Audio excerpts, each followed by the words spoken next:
It's a good idea to always have your pet first aid kit at hand. And even if you don't have a pet first aid kit, if you have a human first aid kit, there's going to be stuff in that you would be able to use if you needed to. The type of thing we're looking at in your everyday type first aid kit would be bandage materials, pair of scissors, ideally a pod of saline to help you wash down a wound, some sterile wipes, some tape. An emergency foil blanket is always really useful for dogs in lots of situations where they may get hypothermia, which is where their core temperature drops, and anything that's going to cause shock that could happen. So foil blankets are really useful for that. We said about the pods of saline and your sterile wipes. Gloves for yourself, because it's always a good idea to keep yourself protected as well. Dressings, so bandage materials, and a plastic bag, plastic waste bag. These can be used for different things. This could be to put your waste in, or it could actually be used to protect a wound or a burn if necessary. There are more advanced kits that you can get. They're going to have a lot more in them.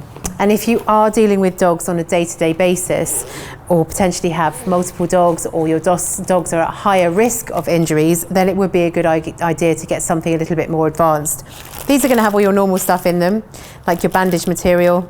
Also going to have your triangular bandage in here, potentially a burns dressing, which can be really useful as an immediate first aid to help take the temperature away. And also, if you haven't got access to cold water for a burn, then this is going to be the next best thing.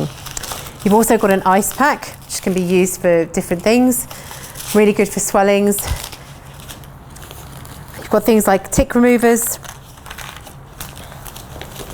Same as the other side, you've got your foil blanket, your gloves, more bandages, and your pods of saline.